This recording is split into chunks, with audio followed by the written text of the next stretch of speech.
What is up, YouTube? This is your host, Rainy B, here to spill that homicidal tea. And today's blend is a fun blend, and it has a lot of high hopes in an unfortunate situation with a surprising twist in the end.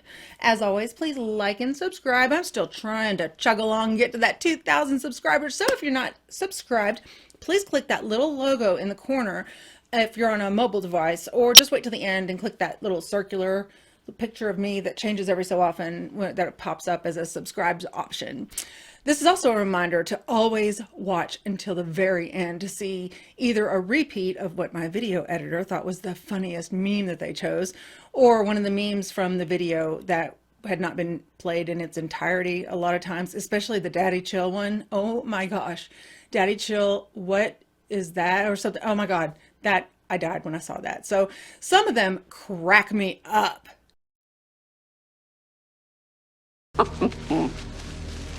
Nice try. But let's stop wanking our cranks here and get right into the solved, murderous, but twist-filled case of Michalina Lewandowska.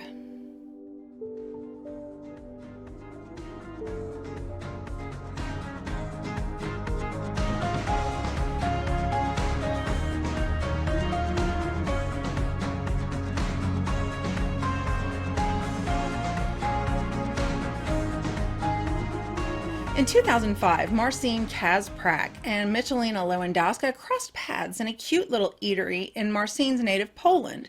Michalina was drawn to his good looks and impressive body, as he was pretty rigid in regard to his gym schedule. They got on great, and within a year, Marcin proposed. They relocated to England to begin their new life together. However, things started to go a little south for the couple after Michalina announced that she was expecting in 2008. Now, although they broke off their engagement, they remained living together as a couple, just not engaged.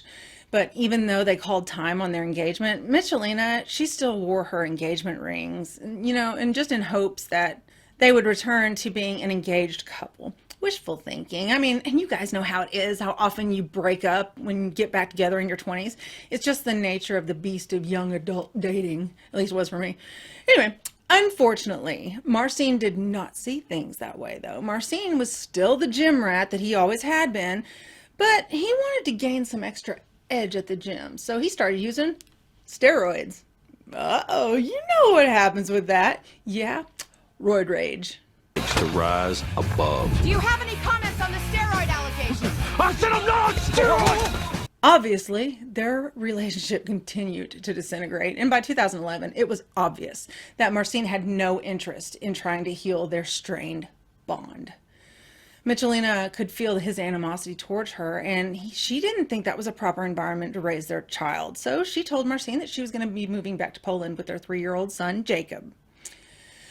Marcin may have really disliked her, but the thought of his son not being in his life on a daily basis anymore, not a chance. I mean, it was at this moment that he made the decision that he would prefer to raise his son alone than him being gone with his mother. On May 28th, 2011, Marcin oddly invited Michalina to go shopping with him and his buddy Patrick Boris. This came as quite a shock to Michalina, a welcome shock, as she never really thought that he even wanted to look at her, much less spend time with her, and choosing to spend time with her. But she took what she could get because she still had feelings for him. It's her son's father. I mean, she wanted to keep on to that hope that they could be close again. And, I mean, this was really a great, according to her. And it even looked like maybe she could start believing that things could be finally improving. I don't know. Well, she went and put on a full face of makeup because this was as close to a date that she's had with him in a long time. And what's even better is that Jacob was with Marcin's mother for the day, fortunately. He got to miss out on what happened next. You see. As Michalina opened the restroom door, she discovered Marcin and Patrick both staring back at her with these messed up, like sinister grins on their faces. I mean, they snatched Michalina by the arms. Marcin growled at her, "I want to show you something." And then he tasered Michalina in the fucking neck with 300,000 volts of a stun gun he had hidden in his pocket. She was no match for the powerful taser, and she immediately fell to the ground. Well, Marcin, he was a 225-pound bodybuilder. I mean, he pinned her down by placing his legs on her chest. Well, Michelina was scared for her life. I mean, she asked him, are you going to kill me? Are you going to let me go? Can you just let me go? He said, don't be afraid. And then he demanded that his minion, Patrick, bring him the tape. The men quickly bound Michelina at the wrists and ankles, and then they gagged her and they taped her mouth shut. Can you imagine? Well, just to make her super compliant, they tasered her again as they placed her in a large cardboard box in the kitchen. As Marcin started taping the box shut, she screamed for him to let her go. I mean, as much as she could through that gag and that muffled tape. His response to her was, I've hated you for 4 years and you'll never see your son again. And then he continued to laugh, along with Patrick, as they carried the box to the car.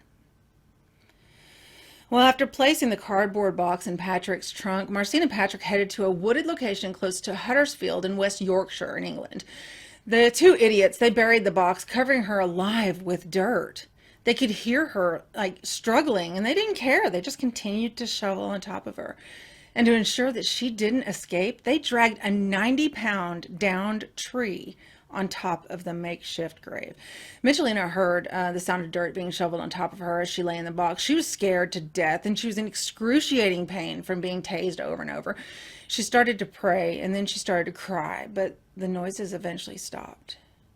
And she waited in her tomb as she listens for any sounds of Marcin and Patrick, but they were gone. Michelina started, taking very shallow breaths, fearing that, her oxygen might be running out and she might suffocate. She was having a hard time to even stay awake. The stress of the taser and the stress of your fiance at one time trying to kill you had taken a lot of energy, and it was dark and it was cold. She was losing hope. Until Jacob showed up and those movie reels in her mind. That little boy, he needed her, and he needed her alive. This new conviction was the exact burst of adrenaline and dopamine that she needed to start thinking of survival. She thought, how the hell can I get out of here? And then she remembered something that could save her life. Her battered arms and wrists were bound together, and she was tired, but there was something else that was like a beacon of light through that darkness. Her diamond engagement ring. She cunningly and deliberately removed the bindings with the ring's razor-sharp edges. As calmly as possible to preserve oxygen, she diligently cut a hole in that cardboard by repeatedly slicing it and slicing it with a ring that represented a certain future for her. She just didn't understand what kind of future it intended for her. Freedom. Old girl ripped at that cardboard with her fingers through the hole. But it wasn't air. It was dirt. Michelina's face, hair, and clothing started to get covered in soil as it started to fall through the box into her, through that hole that she had cut with the ring. She was begging and screaming for anyone to help her, but no one came. There was no one around. She was getting weaker and weaker, and again, in excruciating pain. It kept shooting through her entire body, and she would just take a break. But she knew she had to keep fighting if she wanted to keep her son safe. So just keep moving, she told herself. Just keep moving. Well, she persisted in slicing, kicking, tearing at that box until she could extend an arm into the air, and then her head, and finally her entire body. And after spending over an hour in her makeshift coffin, Michelina somehow managed to escape. She had not only overcome the impossible, but she had done so by using the symbol of dedication and love that Marcin had given her. It was just dedication to her boy that he didn't. It was just dedication to her boy that he didn't understand, not to you, boo. Well, when Michelina rushed to the nearest street, a passing car pulled over, immediately seeing that this girl was in trouble. They immediately called the police, and within 15 minutes, Michelina showed the police the cardboard box where she had been attempted to be buried alive, and they had no idea how she had moved that log, by the way.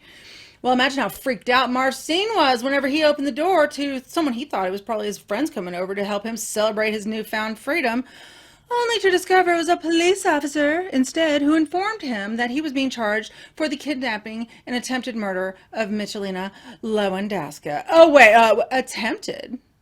Excuse me? Yeah, boo, attempted. Yeah, bitch, you fucked with the wrong mother. Okay, anyway.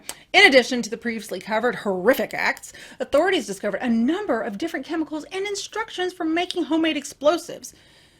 This reminds me of Tristan, bless his little heart, and JP, that fucker, anyway, when they searched his house and that he shared with Michelina.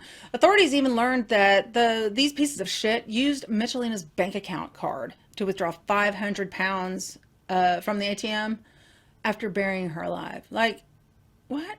Anyway, at the trial, Marcin testified that his only goal was scaring Michelina, that he never intended to kill her. Yeah, the judge, he wasn't buying it. Thank God. After being found guilty of attempted murder and kidnapping, Marcin received a 20-year prison sentence. I mean, Patrick was also found guilty of kidnapping. He wasn't convicted of the attempted murder charge, though. This resulted in Patrick getting a 4.5-year sentence. Now, England, when are you going to start killing people? Get that death penalty. Seriously, let's gas this asshole. I mean, I'll do it. I don't care. You don't have to hire anybody. I'll do it for free. Maybe we should go on change.org and get a petition going because, I mean, like I said, I'll cover my airfare. That's it. But the lesson here, kids, is don't fuck with a mother whose love, Who are you talking to right now? Well, the lesson here, kids, don't fuck with a mother whose love for her son is far stronger than your hatred of her. It just doesn't work. Just find that inner strong woman. Well, that is it for this case. I thought it would be fun to have a story here that has someone who lives, but it sounds strange, but like every single First 48, and that's my favorite crime show ever. Oh my gosh, I love First 48 so much. If you can't get it overseas or whatnot, get Netflix and then get you that ExpressVPN and log into America and watch it. Dude, it is so good. I love First 48. Oh, I love it. Anyway.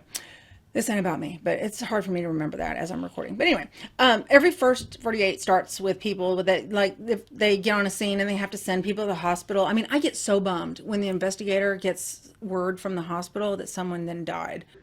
Just like a woman.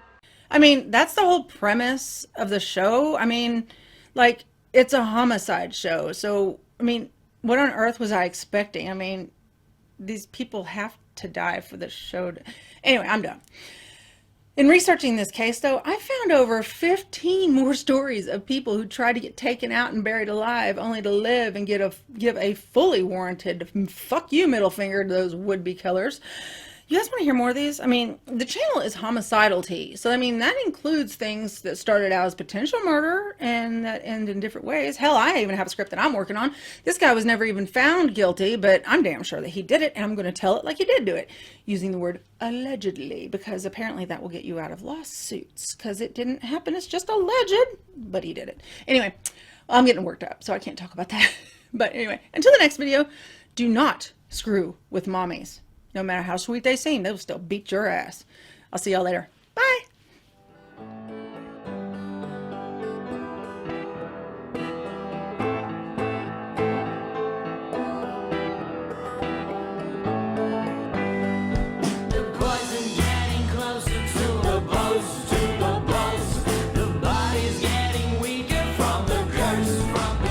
I am the one who knocks.